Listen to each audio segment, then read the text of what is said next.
What's up, YouTube? How you been, intranets? All you million of bajillions peoples that won't see this video. So, I have to say, before I start, I don't have any venom or hatred towards this movie. At least, well, I thought I didn't while I was writing this. Because my problem is with this movie, I hate wasted opportunity. I hate when I see something I'm like, that's cool, that's awesome. And then like it happens and I'm like, oh, that was awesome if awesome was lame and corny and unoriginal. Uh there are a lot of bad things in this movie, okay? So I'm gonna try and gloss over it all as quick as I can, and it's a nice package right for you, right there. Here it is. Uh but I'm gonna just deal with the good, which is gonna take like it's pretty much already done. I'm pretty much done talking about the good already, and then I'm gonna delve into like what I thought and like what this was. So let's put these pants on. All right. So I like the opening credits. I don't know about you guys, but the opening credits to me, like if it can stand out on its own as its own little sort of thing, I think that's kind of cool. I think that Kung Fu Panda 2 has a really cool opening credit sequence. I think Watchmen does. I even think that Napoleon Dynamite's opening sequence is a little cute. This one, it was done like Kung Fu Panda 2, and because it was in 3D, everything 2D was like, hey, look at that. We are in different places. And I was like, I think that's the best way 3D looks, and like it was kind of cool little opening. It didn't tell me anything. It tried to be all edgy and tell a story, but it failed, like most of the movie. Number two thing that I liked.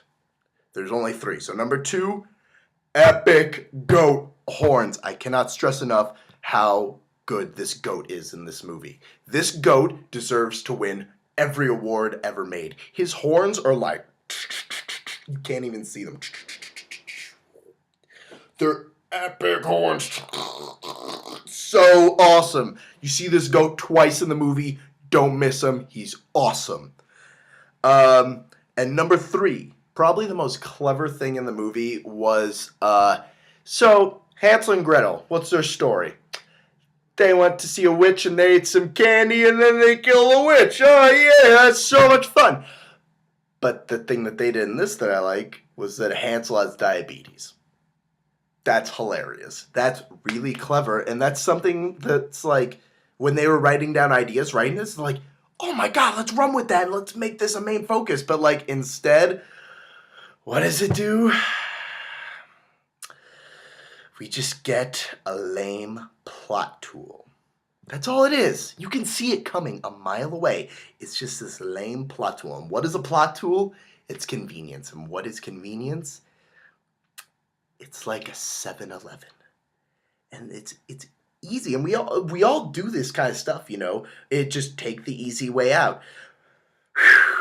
But convenience or not, when you come up with something clever, don't just like shoehorn it in there as some tool for the story. Make it interesting and unique looking, not as generic as possible and wrong. Like, come on.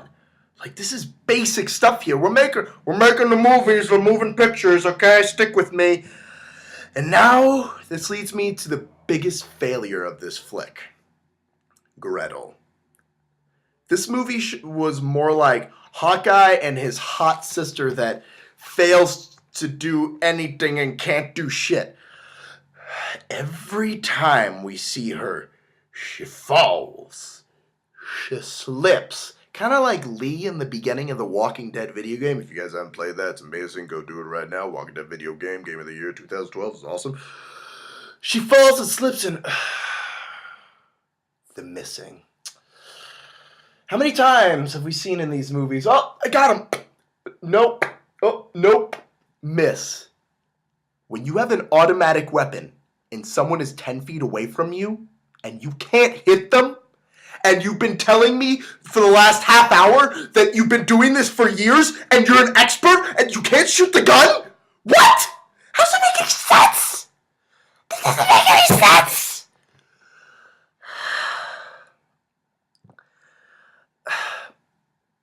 Because 7-Eleven. That's why. Because 7-Eleven, guys. Because it's convenient. So, like, hey, she sucks, you can come and save her. Hey, well, that's going to be so neat. The kids are going to be all into it. No one in this movie could aim. Why? Why? I just said why. Because it was 7-Eleven.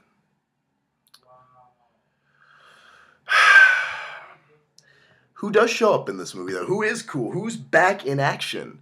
If you guys have seen Final Destination 3, the gore from that movie shows up. You know, that chunky, thick gelatin that looks like a blob of nothingness and is like, hey, this is the most uncreative way to do something and I'm going to put it in your face in 3D. Wow, I'm getting actually mad thinking about this movie now. I didn't hate this. There's a good idea in there somewhere. The CG effects in this feel so lifeless. There's more life in the hand-drawn Pinocchio than the entirety of this movie. You could take one frame, one little plastic freaking frame thing of Pinocchio with no background, with him there with his nose, maybe a little bit bigger, and that has more heart than this entire movie, than all the characters, than everything. These CG effects make Abraham Lincoln Vampire Hunters effects. They look really good in comparison. The slow-mo effects in that movie were kind of nice. The blood was practical. It wasn't computer. Wait, you can put real things in movies. I thought you had to use computers. Why are we whispering? It's probably because we're watching this on a computer. Because computers make the movies. I'm running out of brain capacity to think about this because it was so stupid. I gotta say, though, I did like the makeup. I don't know. I think that kind of makeup is kind of cool, you know? And I'm not saying it was groundbreaking or anything, but I'm a big fan of the show Face Off, and think what you will of that. But I think it was kind of neat at some parts, and it looked all right. But it looks cheap, and it is. That's this movie's biggest thing. The script, everything, except Hawkeye. He was the most expensive thing in the movie. He was the only thing that was, like, actually his character, you know, or whatever, but who cares about that? As an audience member, we deserve better. So, I'm going to ask you to not go see this, but for some reason, I find a reason to go see this. And why? It's because it's convenient. It's because I like 7-Eleven. Thanks for watching. And if you thought this was a little bit enjoyable, then say like, hey, this was a little bit enjoyable. Thanks for watching, guys. Please subscribe, do all that jazz. Tweet me, book me, and like, hey.